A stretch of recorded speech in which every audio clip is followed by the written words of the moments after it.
The atomic bombings on Hiroshima and Nagasaki created a lot of uncertainties for the world during that time. The damage of the bombs could not have been set to a certain estimate, and the untested uranium bomb generated a lot of unprotected destruction.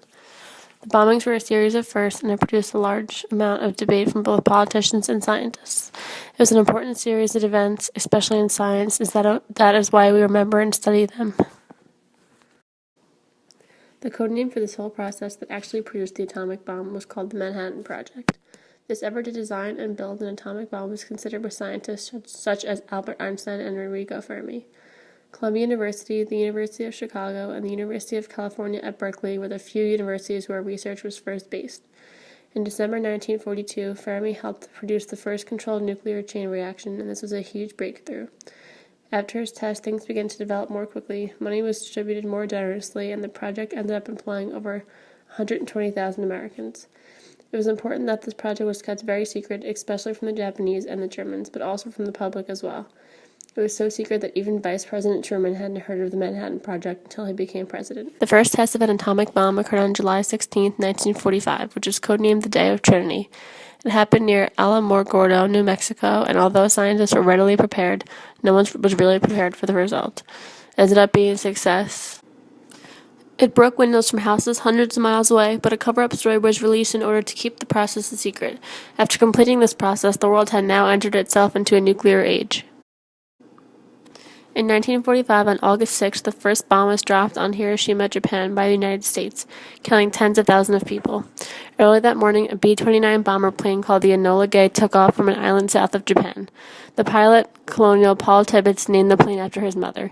It had to be revamped with new technology in order to be capable of holding the heavy load of the bomb.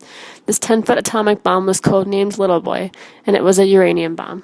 This type of bomb had never been tested before its use against Hiroshima, and it can be partially credited to German physicists who had learned the secrets of splitting a uranium atom. This also caused fears that spread about the possibility of Nazi scientists using that discovery to produce a bomb that would create indescribable damage. The bomb was created using a radioactive isotope or uranium called uranium-235. It was the product of a $2 billion research, and because it had not been tested, scientists were not even positive that it would function correctly. The captain who was arming the bomb right before the attack stated, "I knew the Japs were in for it, but I felt no particular emotion about it." Hiroshima was the first choice target because it had been moderately unaffected during the war, and when the plane store dropped the bomb, it only missed the target by about 800 feet. The goal of the bombing was to hit the entire city, not just a certain military base, and they definitely accomplished that goal. The Japanese were so devastated and were trying to understand the first bombing, but little did they know that the United States was planning yet another attack. 3 days after the bombing on Hiroshima, August 9, 1945, the second atomic bomb was dropped on Nagasaki. This bomb was a plutonium bomb made of plutonium-239, the same type of bomb that was tested on the Day of Trinity, and it was nicknamed Fat Man.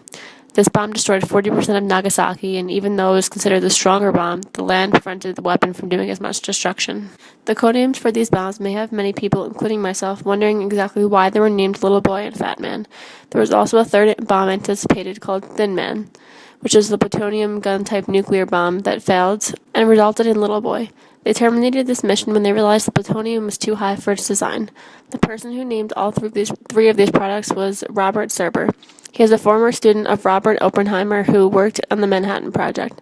The names were chosen based on the shape of their design and also some other interesting factors. For example, Thin Man was long and was named after a series of movies with the same title. Fat Man was fat and round and was named after a character in the Maltese Falcon. Little Boy was also a result of the character in the same film. The design of Little Boy was thought to never show up again. At first, the design for it was incredibly hard to find, but eventually 6 of them were built, but enriched uranium was not contributed. The names of these bombs were an important part of the bombings of Hiroshima and Nagasaki and are well remembered. After the bombings, many articles were published that created questions and controversy. The United States had shown the world what they were capable of, and also what science was capable of creating. This brought about the need for other countries to build bigger and better nuclear weapons, which could possibly lead to horrific destructive wars. Sometime before the bomb was even available, key War Department advisors cautioned the military and political problems that the project created. There were many possibilities of enormous bombs being built, huge military potential, and debates about the limits of secrecy. The amount of information that was being presented about the bombings was not only a concern to the United States, but also to the Japanese.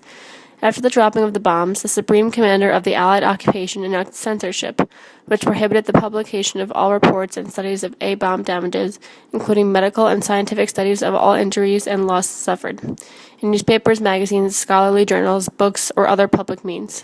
It was also very important that research on the degree and severity of the injuries and damages of the bombs couldn't be issued publicly and dispersed by any Japanese person or organization, but this affected the medical staffs trying to heal those victims. It was so serious that any word or form of atomic bomb could not even be used in public reproduction, even in movies. The decision of the United States to drop the bombs on Hiroshima and Nagasaki was one of the most controversial decisions the country's government has ever made. While it wanted to end World War II, the United States also wanted to show the world that they had the biggest and most devastating weaponry and were capable of many more destructive things.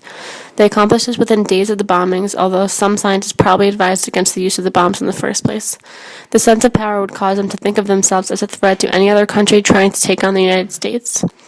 Hiroshima and Nagasaki experienced so much unexplainable destruction and hurt in just a matter of a few days in 1945. The devastation of the bombings is something that is hard to forget and probably will never be forgotten. The United States development of these atomic weapons opened up a whole new world of science with nuclear weapons, but also a whole other world that consists of mass destruction and fear. The bombings against Hiroshima and Nagasaki produced many controversies, questions, and overall the beginning of a new age in history.